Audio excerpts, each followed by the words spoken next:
The clouds parted over the Isles of Boreas. It was time to choose. The rebellion was in trouble. Ravens were scouting for the secret rebel base. They needed a game changer. Pieces of the Sky Ripper had surfaced. Or so a scholar in the mountains had told him. Surely the weapon that banished the lost gods could defeat the Emperor. Also, a temple had risen out of empty desert. The Emperor had brought the Sky Ripper pieces up out of ancient burial by his obscene rituals. Could this be where the Iblis stone was hidden? Someone better get it before he does, thought Renato. And also, his old friend Lapino needed rescuing.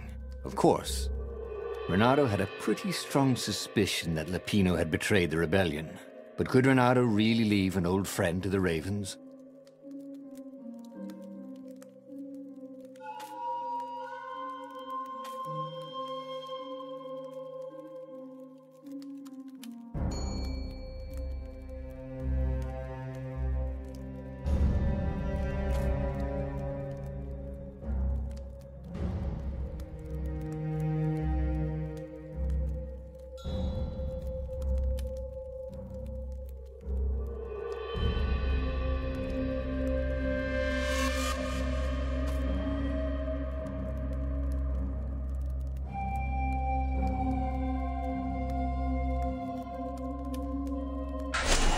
The island was windswept desert.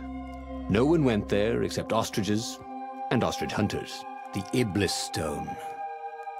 It sounded ominous. It sounded powerful. If the Emperor was searching for it, it must be dangerous. And so, Bernardo went ostrich hunting.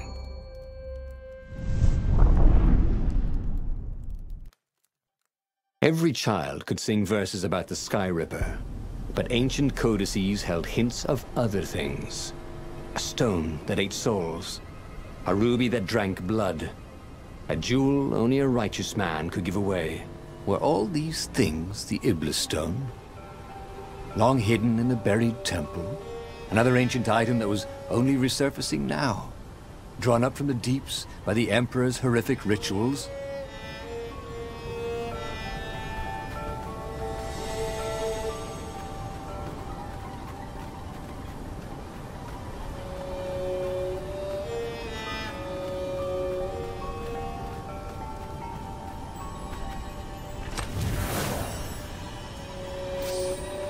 I wonder what I could make with all these sword crafting materials, thought Renato.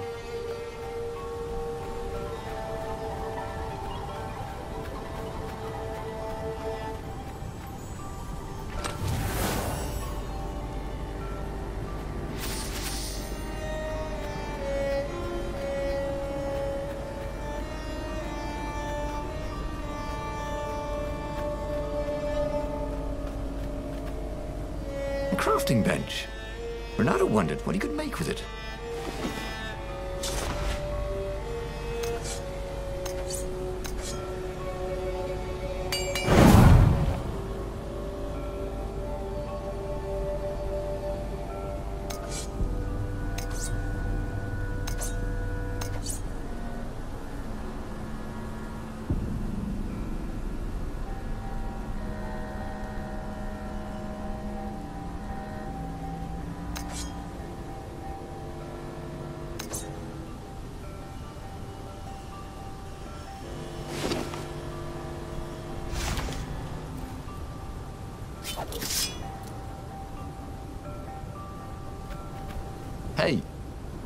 Hey, I'm a firefox, thought Renato.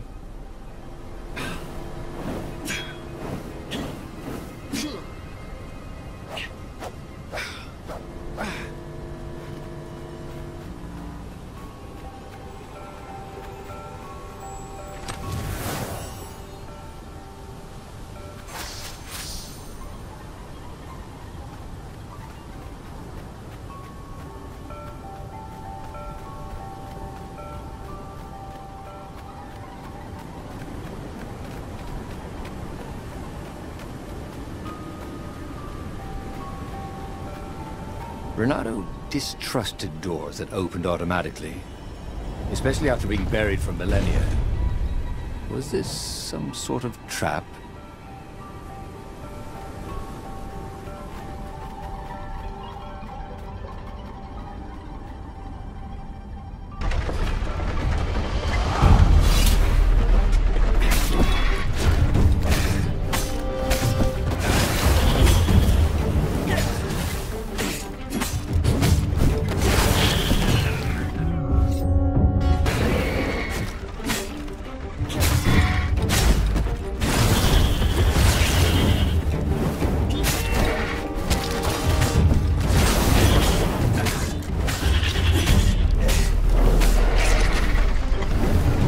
Ravens were already here, cawing in frustration.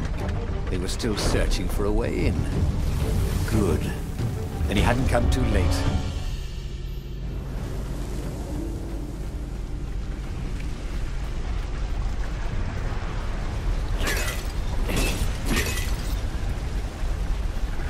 Think of all the artisans he was creating employment for. Truly, he was a job creator.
Well, he always wanted to do that.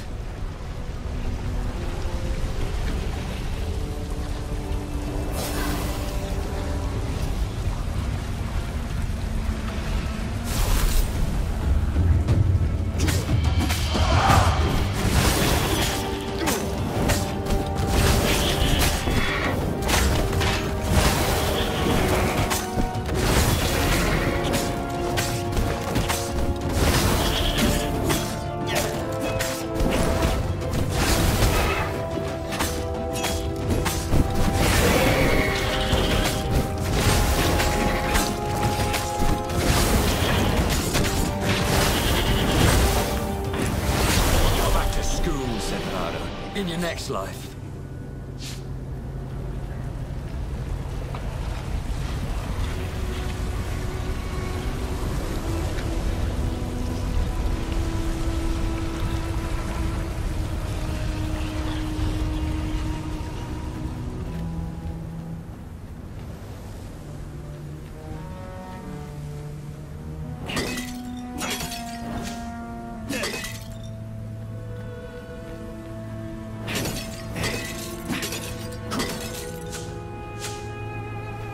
If only he had some way to break the ice, or convince it he was a friend.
What were these poles exactly?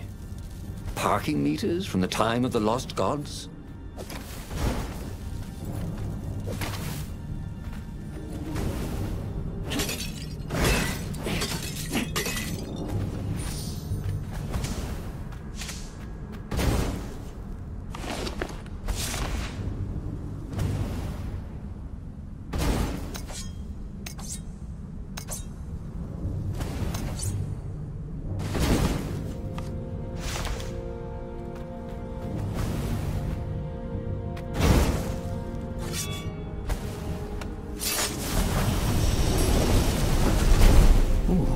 What's there?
How could a temple to Iblis still even exist?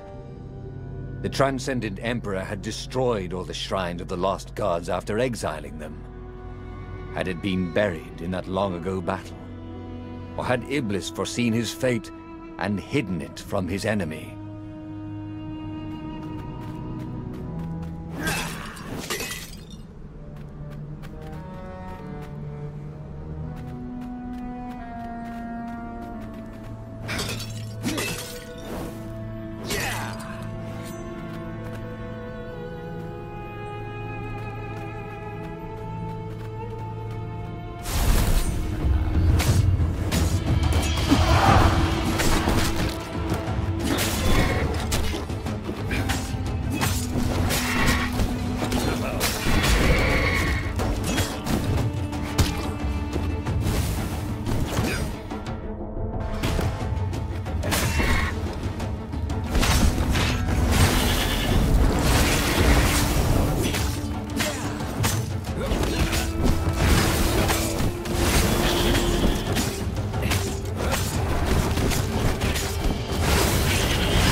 More than he ever had.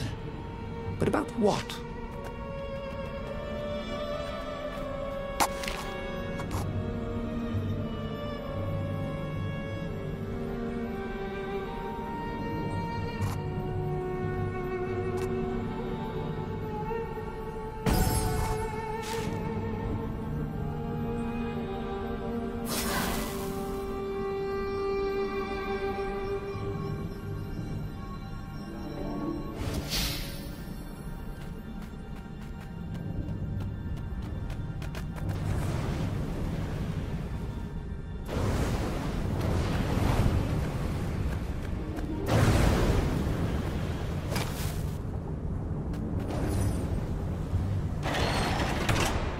The Ravens at least could not get past this point. Obviously, the temple builders knew how to deal with tomb raiders.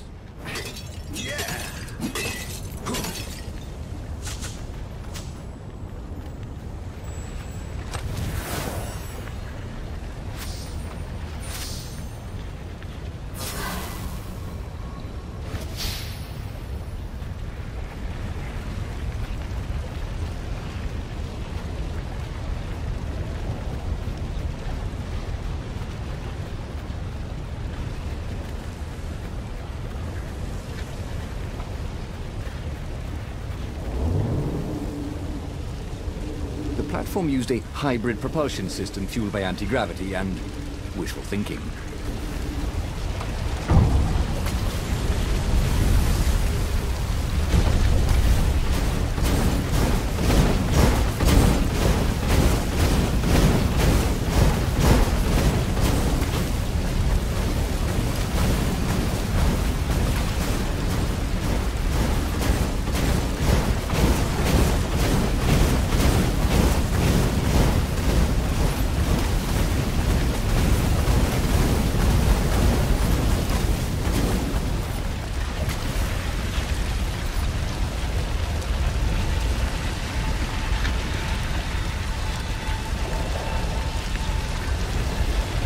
stone of the purest blackness.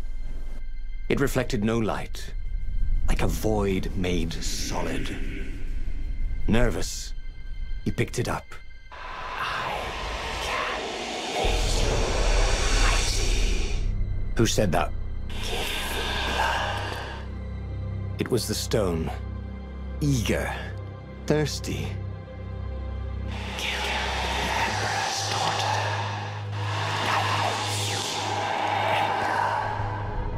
That seemed tempting and terribly wrong. Zenobia was the Emperor's greatest general and a potent witch. But they had been close once, and Renato wasn't sure he really wanted to be Emperor. Why not capture the core of Skyripper instead? It was the eye of a lost god torn out by the Transcendent Emperor to power his greatest weapon. "It's the core," said the stone anxiously.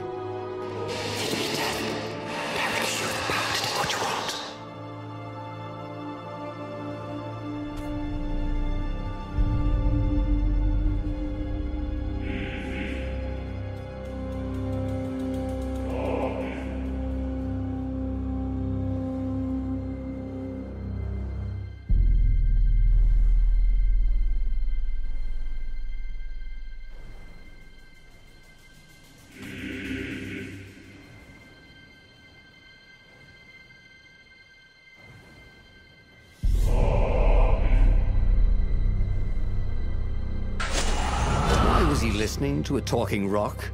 Ah, but the rock had a point. If the stone could truly turn him into a powerful warrior, he could defeat the Emperor with the very weapon the wicked old toad had sought for himself. To be a hero, you had to sacrifice old friends sometimes, especially when they've become enemies.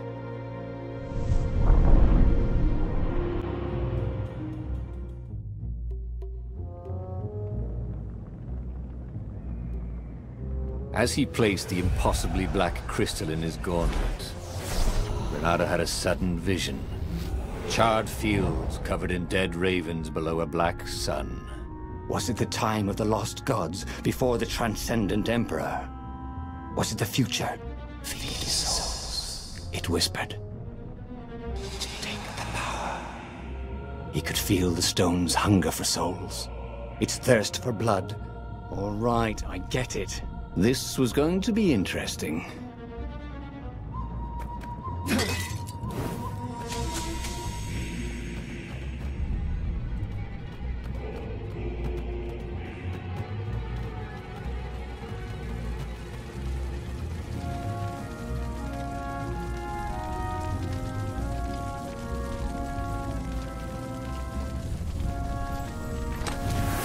A chest full of old banana peels. There had to be more. There was.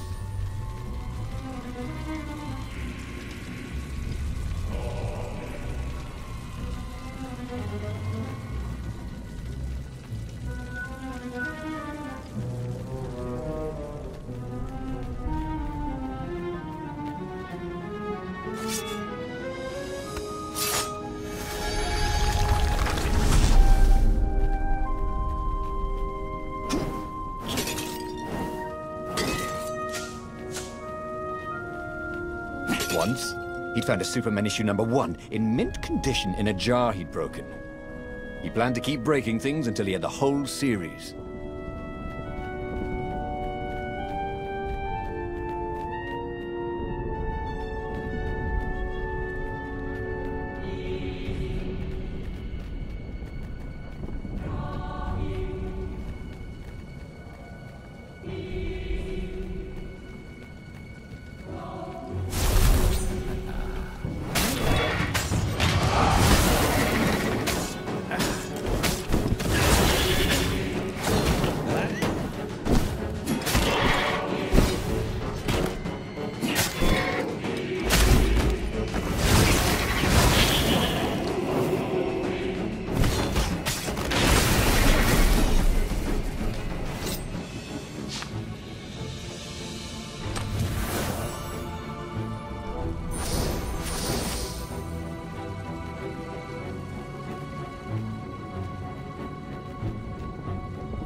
He felt like Tarzan.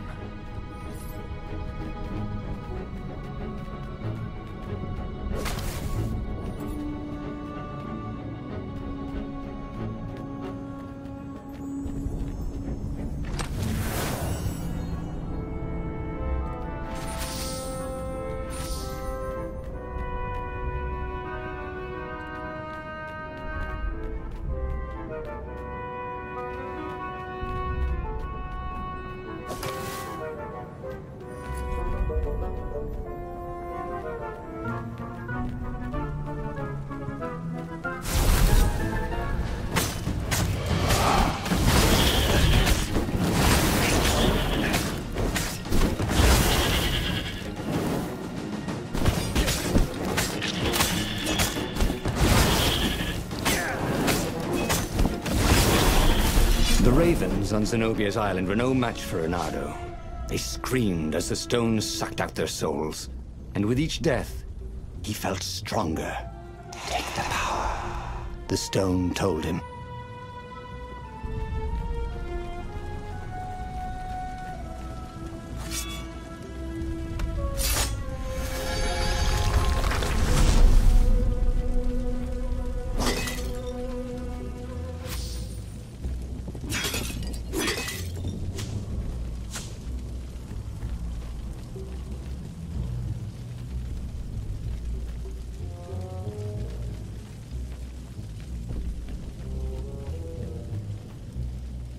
I need more materials, thought Reynardo.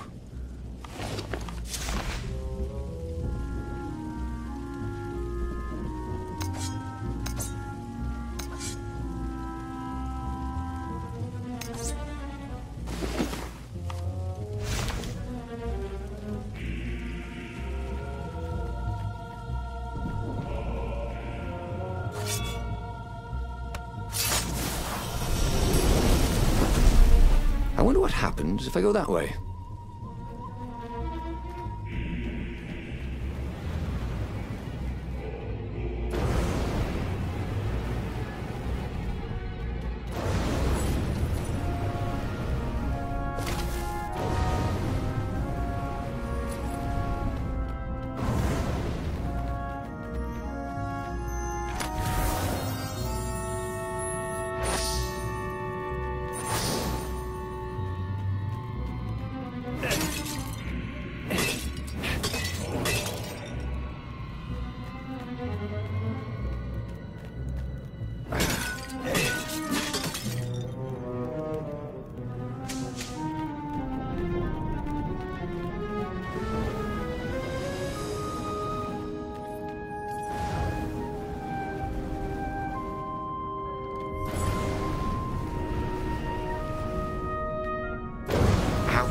Ow!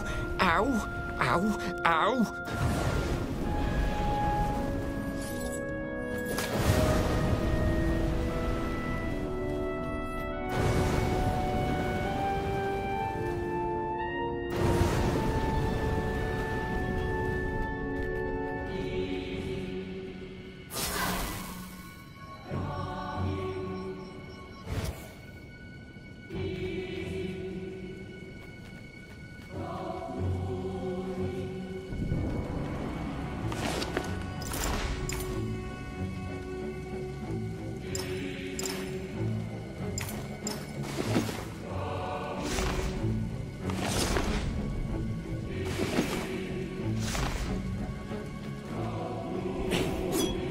Good to practice your moves, thought Reynardo. Keeps you limber.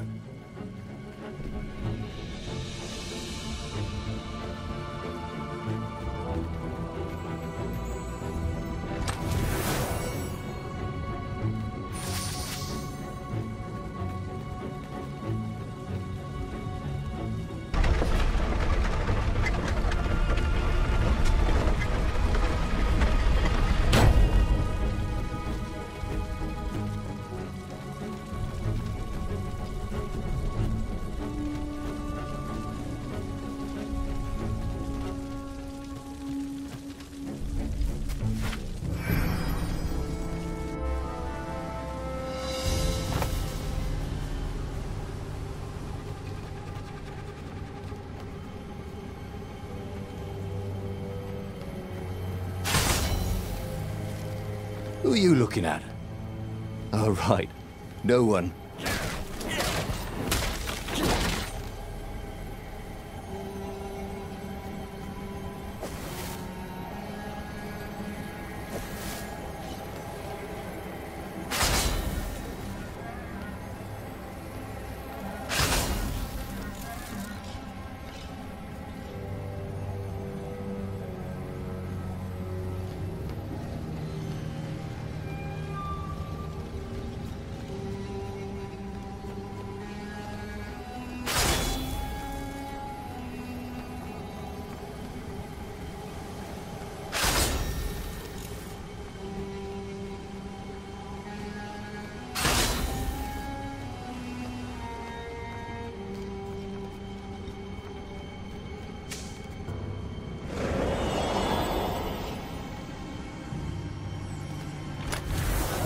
Odd that they never locked these things.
Zenobia was waiting for Renato.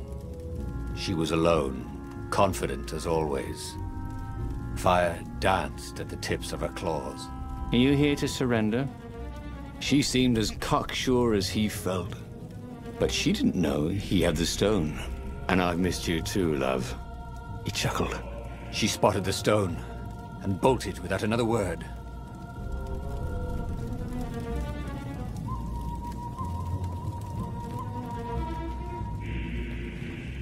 Not quite enough, thought Renato.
Finally, Renato caught up to her. He had never seen her scared before. At school, she'd been the determined, brave one. Now her eyes were wide, frightened. He didn't like seeing her this way. "Kill her," whispered the stone. "You cannot win your rebellion without it. Please." "No," said Zenobia. "Not that way." Oh, they had been so close once. Could he really feed her soul to his demonic gem? But if he spared her, he would not get the full power of the stone. Oh, how could he be the hero he wanted to be?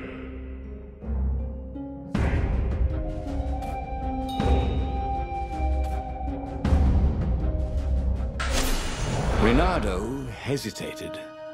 Zenobia was his greatest enemy. She was the Emperor's daughter and his greatest general.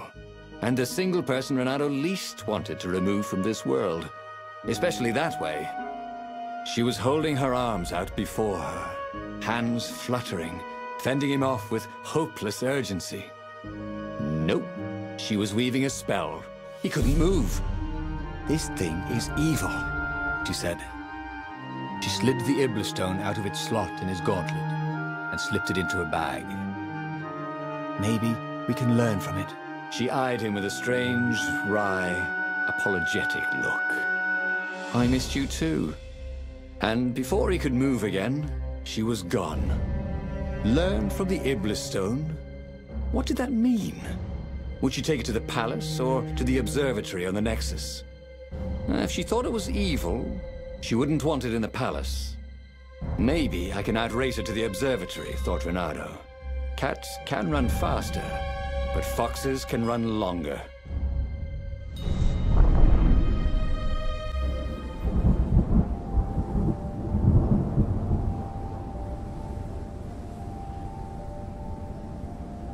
Renato felt a little sick. Ever since Zenobia had taken the stone from him, he'd felt an ache that wouldn't go away. He missed it. He wanted it back. He needed it back. Why hadn't he killed her when he had the chance? She was the enemy. He hadn't even seen her in 14 years. Why had he hesitated? You're a sucker for an empowered woman. Renato kicked himself. Don't make that mistake again.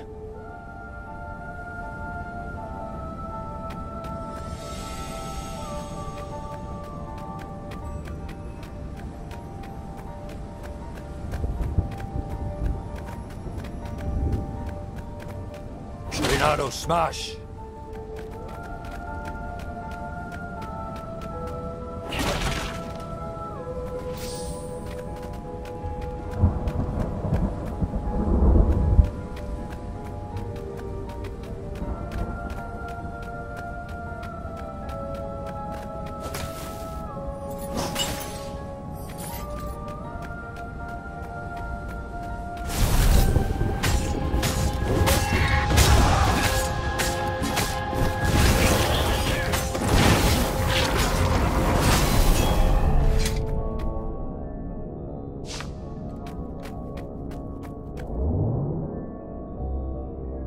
It was a bit windy up here.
Faster, stronger, bolder. If only he could figure out which.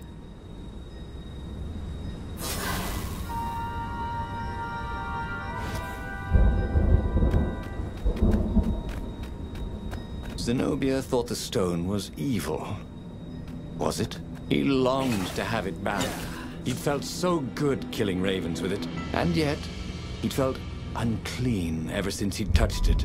She confused him.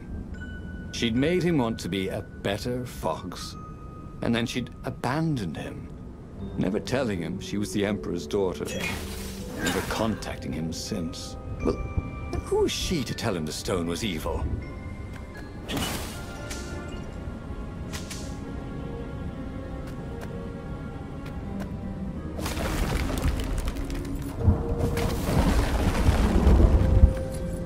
Renato wondered idly if people who had built these poles had really long tentacles.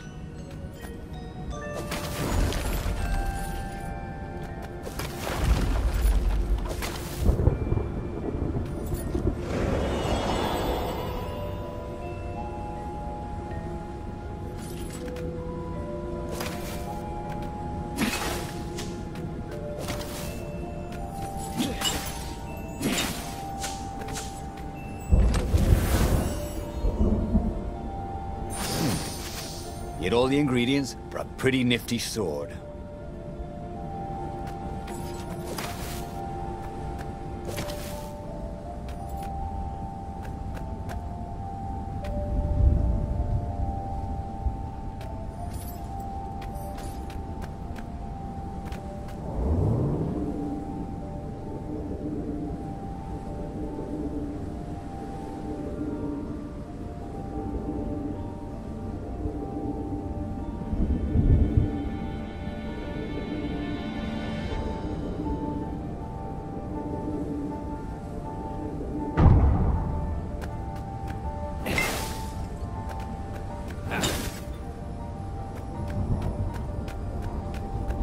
And while he was trying to recover the stone Zenobia had taken from him, the Imperial fleet was tightening its grip. He might fail to save the rebellion, and it would all be her fault. Renato felt a burst of outrage. Not only had she stolen his gem, she'd also stolen his scientists. Sure, they were neutral, but they had helped him discover what the Emperor was up to. They were supposed to be helping me, Renato thought. So unfair.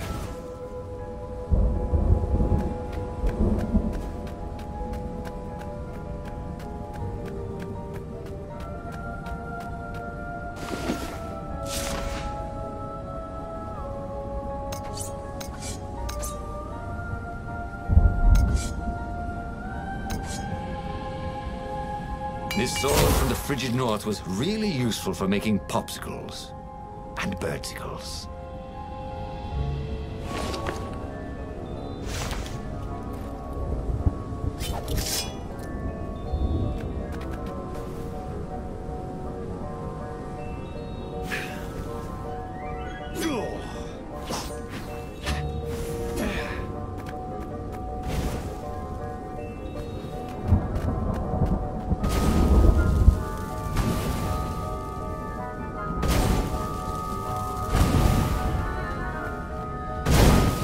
Energy spheres. Easy to dodge, but boy do they sting if you didn't pay attention.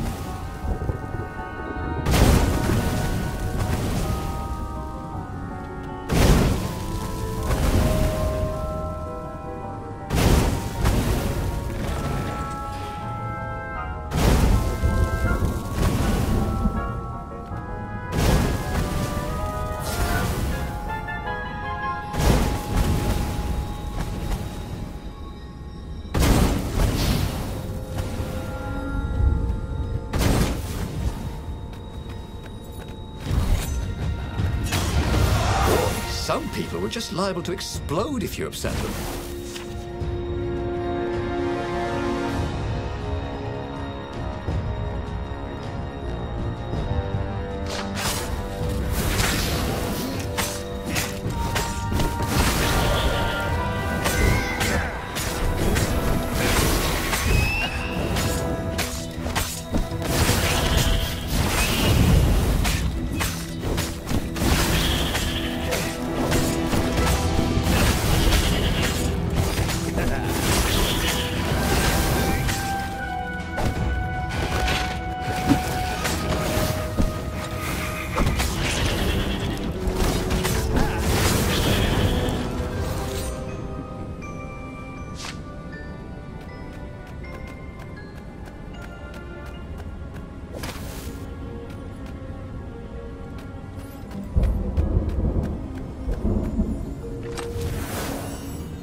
What did you do if one of these platforms stalled?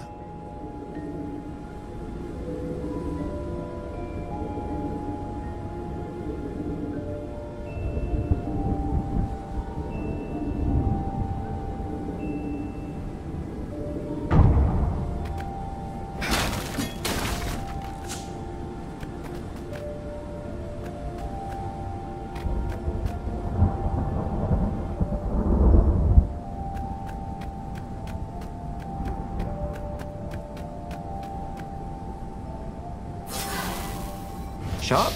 Check. Pointy? Check. Flexible? Check. What else do you need in a sword? The scientist's toes were pointing arcane instruments at the stone and looking at it through prisms and reflections. Mine, said Renato as he took back the stone. Well, we need it for science, croaked the toads. So he killed them. He felt better immediately. Smarter, too. I thought you'd never come for me, whispered the stone. Then, a far-speaker toad croaked in something like Zenobia's voice. Renato, leave the stone with the toads. It will swallow your soul. You'll kill everyone you love. But Renato had an army to lead, an empire to bring down.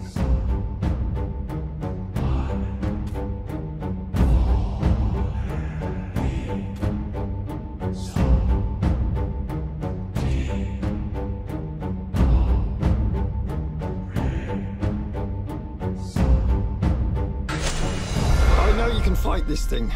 Zenobia continued in the far speaker's croak. You let me live. You know how evil it is. It will destroy you, Renato. It will destroy everything you love. She was right. He would get rid of it. Right? Now. Or now. He didn't really want to. I know. I'll go to the mountains, Renato thought. I'll find the strength to do it in the peace and quiet there.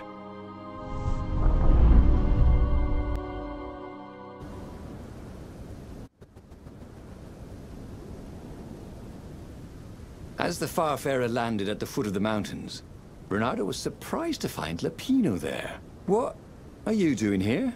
Oh, you wouldn't believe it. I was stowed away on an Imperial courier ship, dressed up as a combat nurse carrying a general's beak transplant. This is not a great time, said Renato, who was pretty sure he did not, in fact, believe Lapino's story. That's when you need your friends, said Lapino. I just need some peace and quiet, said Renato, and grimly set out on the path.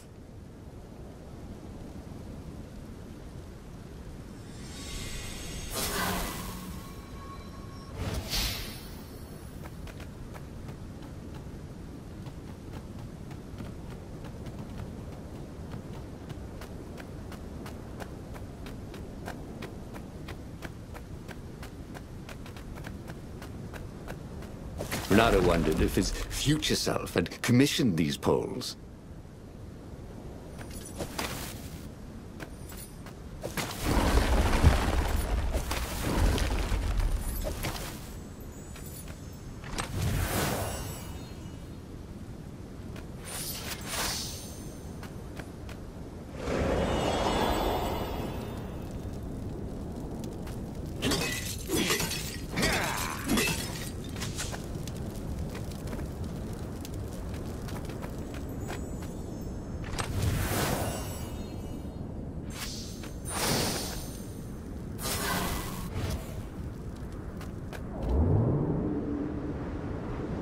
This thing really needed a roof.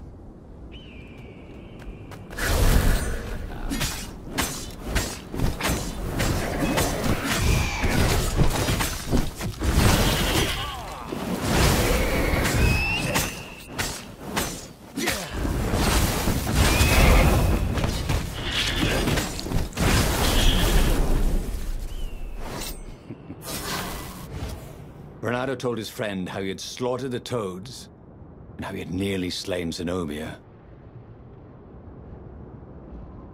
A terrible burden, this Iblis stone, sympathized the rabbit. Yeah, but I need it. For the rebellion. Do you now? You know, you were a pretty fine fighter before you were wielding a demonic decoration. Oddly, the sword wasn't whispering at him to kill Lapino. Up ahead in the mountains, there was a peaceful spot. If he could rid himself of his burden anywhere, it was there.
clean up around here, he thought.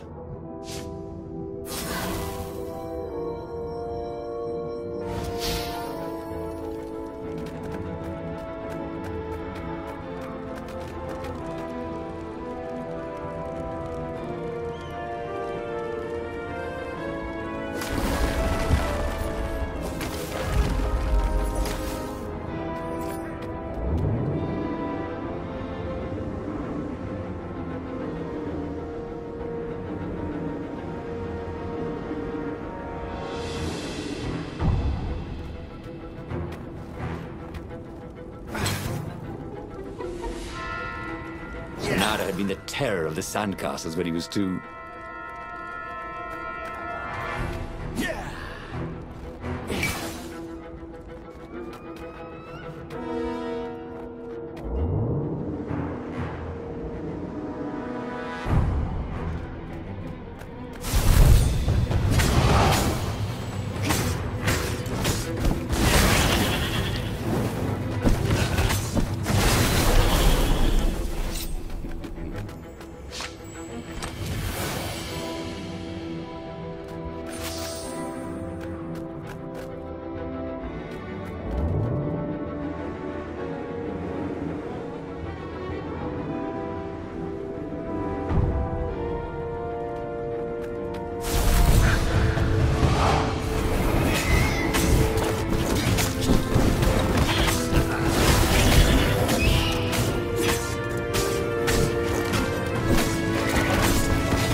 This chest had teaspoons stolen from every inn in Boreas. Oh, and something more useful.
Building these platforms was so expensive, they'd run out of budget for guardrails.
What was the point of this gate? Did they think no one would notice the lever?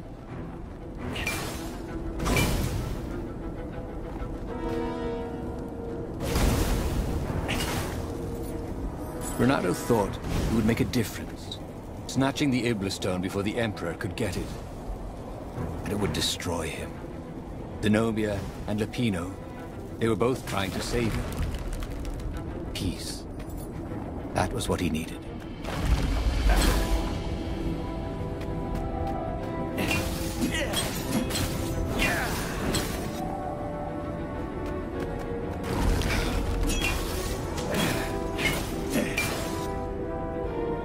That was always a rush.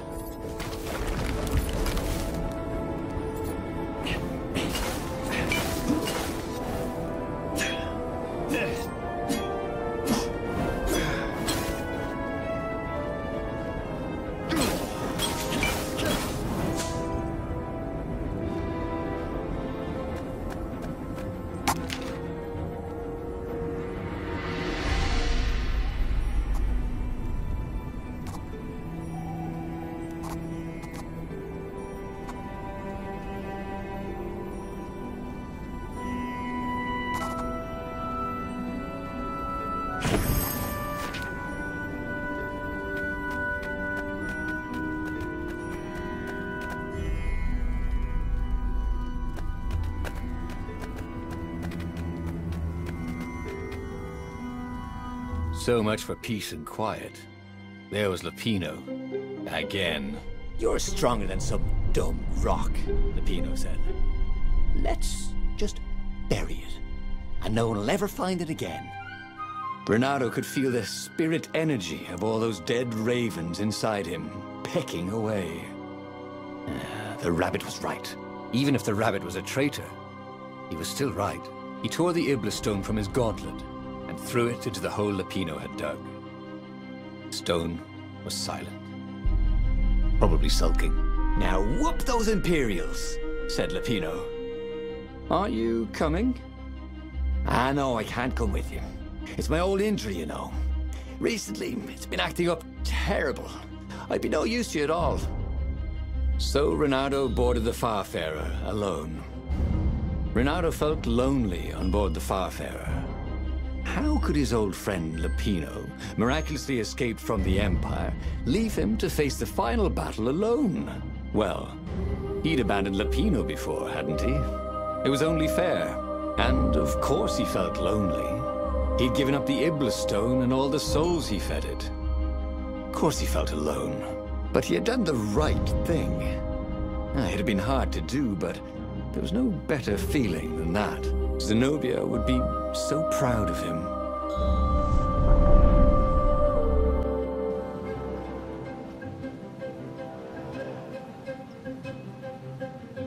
The battle, alas, was not going well. He no longer had the stone, and he'd never gotten the core. Lupino wasn't with him, and he was up against Zenobia, out there somewhere, maneuvering the Emperor's forces. The rebels had been outnumbered from the start, and he still had that aching longing for the stone. But that is what it means to be a hero. He would fight his way to Zenobia. He would show her what he was capable of. Just him, with no diabolic accoutrements. He would win, no matter the odds.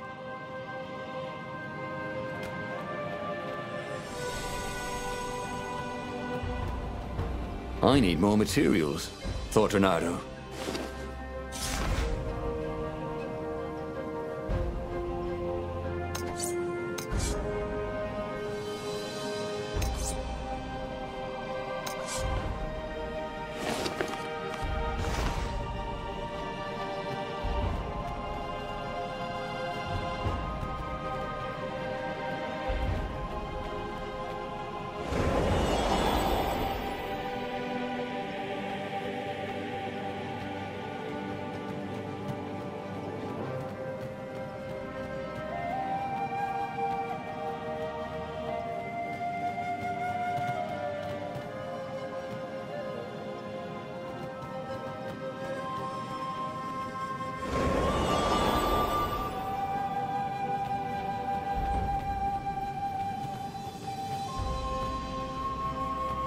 He'd once met a pirate captain.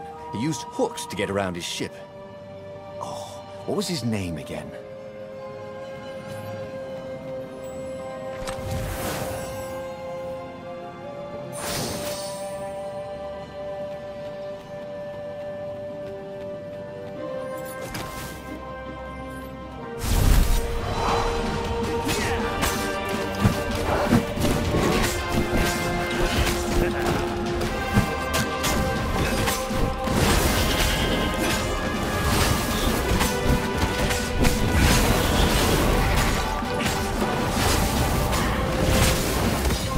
smelt burnt fur. His.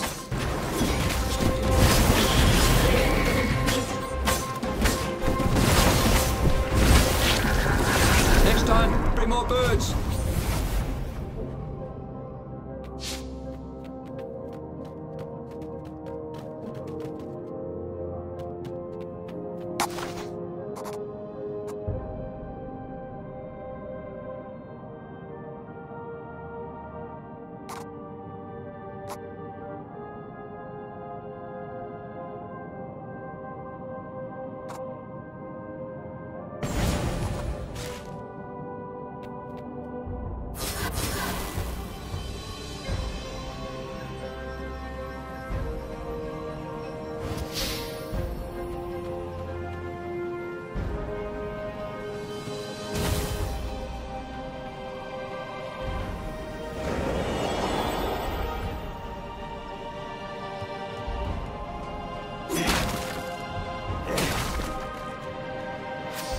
Renato wondered what he could make with all this ore and essence. Oh, right. Probably a sword.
This would be the perfect place for a tic-tac-toe board.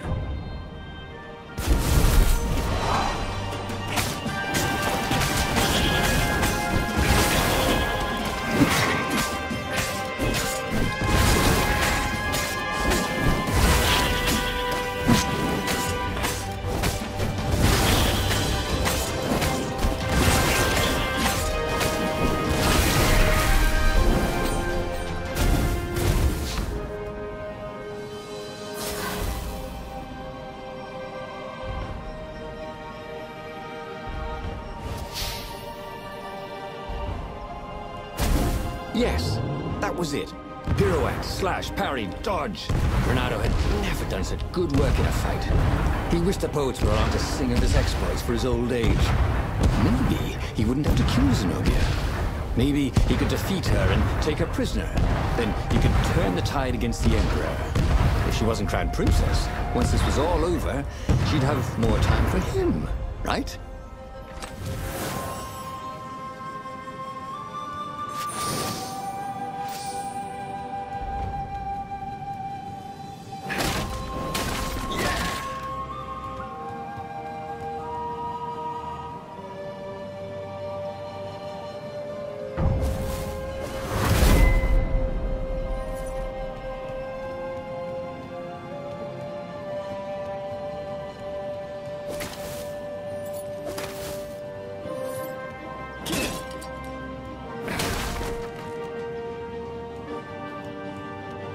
Smashing things was fun.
Soon he'd confront the Emperor.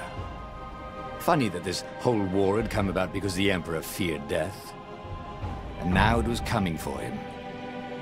There was some sort of lesson there, wasn't there?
By some miracle, Renato fought his way to the Emperor's ship.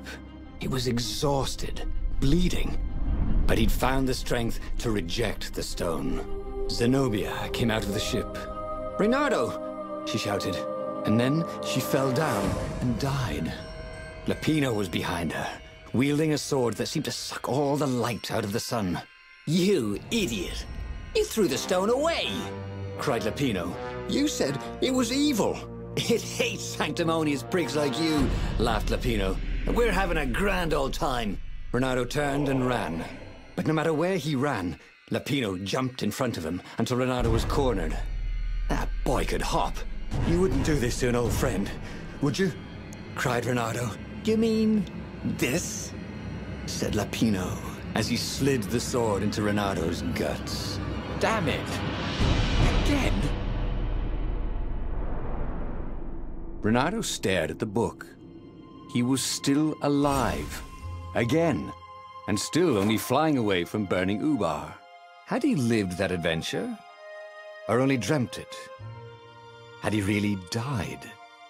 It felt so real, not like a dream at all. And he'd lost again. Oh, he hated that. But he had made different choices. And he'd lost in a different way. It was the book, wasn't it? Oracles showed you your destiny. But this was showing him different ways he could die miserably. Thanks a bunch, book, he thought. But these were destinies that he did not have to fulfill. And he hadn't learned anything new this time. He'd done the same thing twice, yet expected a different outcome.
But that meant there must be a destiny where he survived and won, right? Otherwise, what was the point? And with that, the book's pages fluttered back once more to the beginning and...